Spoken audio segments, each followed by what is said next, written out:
Olá, pessoal! Para fechar a temática de intangível, nós vamos conversar sobre a amortização e o desreconhecimento, que também chamamos de baixa, de um ativo intangível.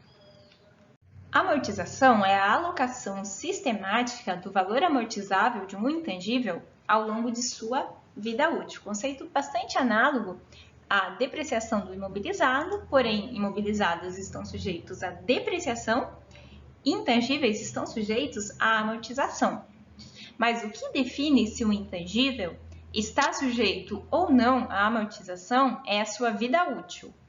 Intangíveis que têm vida útil definida são intangíveis que são capazes de gerar benefícios econômicos por um período de tempo estimado, ou seja, consegue-se estimar com confiança quanto tempo esse intangível é capaz de proporcionar benefícios econômicos para a entidade. Nesse caso, o intangível ele é amortizado ao longo da sua vida útil. Exemplos de intangíveis que geralmente são amortizados dentro de uma vida útil são intangíveis como, por exemplo, franquia, quando essas franquias elas têm um período delimitado de tempo para serem exploradas, ou aquisição de direitos de exploração que tenham um tempo definido, como, por exemplo, exploração de estradas adquiridas por meio de contratos de concessão. A amortização de um intangível ela segue preceitos bastante semelhantes ao do imobilizado. A amortização começa a partir do momento que o intangível está pronto e disponível para ser utilizado, e a amortização ela acontece ao longo da vida útil do intangível, refletindo o padrão de consumo da entidade. Porém, se não é possível determinar qual é o padrão de consumo de um intangível, se ele é consumindo mais no começo e menos no final, por exemplo, então usa-se o método linear. Intangíveis também podem ter vida útil indefinida. O que é que isso quer dizer? Que não é possível determinar, nestes casos, por quanto tempo um intangível é capaz de gerar benefícios econômicos. Exemplos comuns que a gente pode ter em mente são as marcas mais famosas que a gente vê por aí. Será que é possível a gente pensar até quando uma marca como a Coca-Cola ela é capaz de gerar benefícios econômicos? Porque ela é uma marca que ainda é muito forte no mercado. Ainda há demanda por produtos que sejam vinculados a essa marca.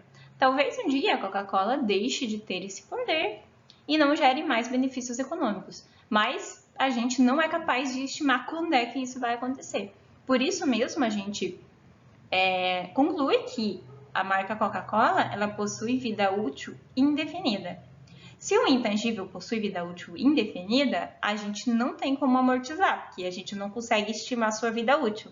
Então, esses intangíveis eles não estão sujeitos à amortização.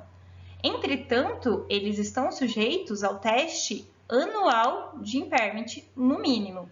Ou seja, quando o intangível não tem vida útil definida, deve-se testar se o valor pelo qual ele está registrado no balanço patrimonial, o seu valor contábil, ele é um valor que ainda representa o potencial daquele intangível de gerar benefícios econômicos futuros. Se há evidências comprovadas de que aquele intangível se desvalorizou, então a gente deve reconhecer perdas por impairment nesse caso. Em resumo, se a vida útil do ativo intangível pode ser definida, então o ativo intangível é amortizado periodicamente e ele também está sujeito à análise de recuperabilidade, ou seja, ele também está sujeito ao teste de impairment a fim de se verificar se ele não está desvalorizado. Quando é que a gente faz o teste de impairment de um intangível com vida útil definida? A gente deve seguir as diretrizes do CPC 01, que diz, entre outros aspectos, que pelo menos anualmente a gente verifica se há evidências de que esses intangíveis de vida útil definida perderam valor. Se houver evidências, ou seja, possibilidades de perda de valor, então a gente faz o teste de impairment e reconhece perdas por desvalorização se elas forem comprovadas. Por outro lado, ativos com vida útil indefinida, eles não são amortizados periodicamente. No entanto, eles estão submetidos ao teste de impairment pelo menos anualmente. Prestem atenção nessa diferença. Os ativos intangíveis com vida útil definidas, anualmente a gente precisa verificar se há evidências que levem à necessidade de fazer o impairment. Por sua vez, os ativos de vida útil indefinida, o teste de impairment ele é anual. No primeiro caso, se não houver evidências de perda de valor, a gente nem faz o teste. A gente só precisa, pelo menos anualmente, ver se há evidências. No segundo caso, o teste ele é diretamente feito, independente de haver evidências ou não, pelo menos anualmente. Pode acontecer de haver mais de um teste por ano, se necessário, mas pelo menos anualmente a gente deve verificar se o valor pelo qual o ativo de vida útil indefinida está mensurado lá no balanço patrimonial, ele é um valor que ainda se justifica em termos de benefícios econômicos, ou se existiu uma perda de valor nesse tempo.